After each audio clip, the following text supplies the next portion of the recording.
Hi, I'm Becky Cross. I'm the Vice President of Client Services here at Fit Technologies. And I'm Gareth Vaughn, President and CEO of the Albert M. Higley Company. Great. Thanks so much for being here today. Of course. As I mentioned, it's really important to us, for the folks who don't have the privilege and opportunity to meet you and some of your leadership team, to learn a little bit more. So could you start by sharing with us a little bit more about Higley and your mission and some of the history of the organization? Sure. Yeah. So we've been in business since 1925, so almost 98 years now, always headquartered in Cleveland. We are a general contractor and construction manager building some of the most iconic buildings around Cleveland throughout that 98 years. Some really old buildings like the Greyhound Station on Chester Avenue, the Coast Guard Station out by the harbor, some of the more notable, older well-known buildings. Up until today, where we work for clients like the Rock and Roll Hall of Fame, Cleveland Zoo, Cleveland Clinic, and many others. So we're, the philosophy by which we work is really a set of values. Values about putting people first, respect for everybody, being ethical in everything we do, meeting our commitments, and also searching for excellence in everything we do. And that really drives us, and it drives what we call mission-driven construction. That when we build, we kind of embody and take on the mission of our clients, who generally have some much bigger purpose than just building buildings. They're healing the sick or educating kids or whatever it is. We were just speaking a minute ago about the unfortunate circumstance of ransomware that struck Higley in about 2016. Tell me a little bit about the way that you experienced navigating that event and something that came out of it for you as a result after we were through it.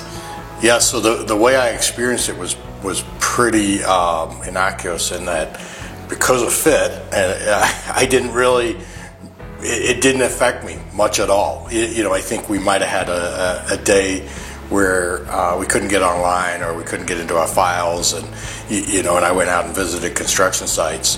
But it was Fit's first test, and probably not the one you wanted when you walked into a new client.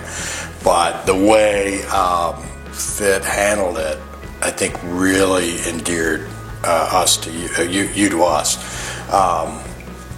You didn't come and ask for more money, and you didn't say, well, this wasn't in our budget, or this wasn't what we were thinking we were going to be doing. You just took care of it. You have talked a lot about the way you've been able to connect your organization back to a mission and a value and a purpose outside of the incredible building structures that you are able to assemble with your teams. Tell us a little bit more about what some of those missions are that you guys support, some of those other ways that you engage your staff and maintain your culture through that mission. Yeah, so it's probably evolved over the years, and with different leadership, there may be different focuses.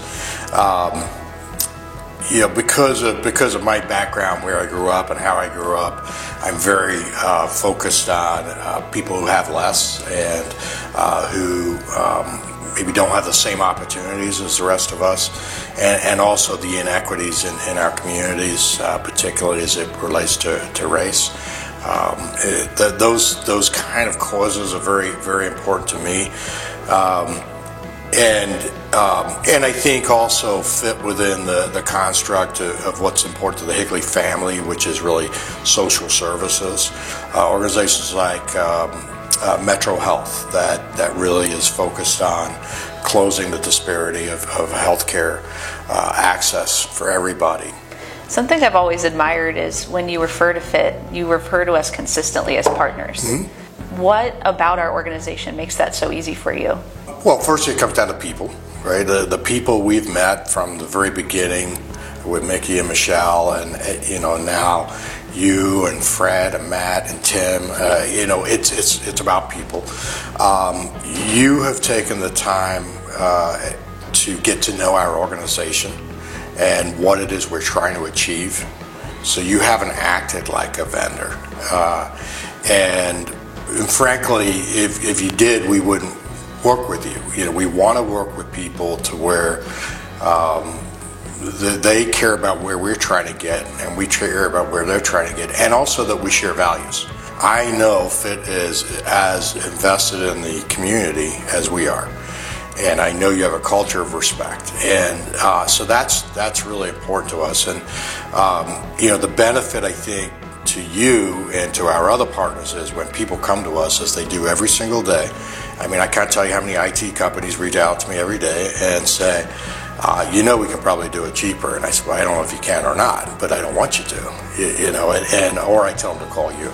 Yeah, give them my number. Right, I do. I'll speak to them personally. And so we're not looking to find the lowest cost. We're looking to find the best partner, and long term, I think that's a better solution. And again, it kind of creates success for all of us. How do you see technology informing some of the strategic plans that you have for your organization? The way I think it's really driving what we do is consistently trying to create standards, become more efficient, obviously, but ultimately it's got to impact both the client and the employee. So the client has to get a better product because of the technology we have, and the employee needs to enjoy coming to work more. So that creating maybe some more work-life balance. And in fact, we were talking about this in a meeting this week where I asked, for our new ERP system, does it change the headcount? And the answer was no. And I said, okay, does it change the way people feel about what they do? And the answer was yes. And so, so that investment is worth it long term, and I think our clients get a benefit out of it also. I guess to wrap up, what advice would you give some of the younger professionals in our organization who are building these careers in tech at our organization? What is some advice or wisdom that you could share with the rest of our organization? My advice, whether it's in tech or in any business, is invest in your clients. And your clients are the person sitting at the desk next to you, and they're the person on the other end of the phone that you're serving, and they're the community that you live in. And invest time, invest effort, and become part of it. I mean, and really all they have to do, I think, is look at the leadership of FIT and keep that going. As you grow, when we were just talking, you were 5 people or something when we started with you, and now you're 160. We were a lot less, and we were double the size. And it becomes harder and harder and harder to do that.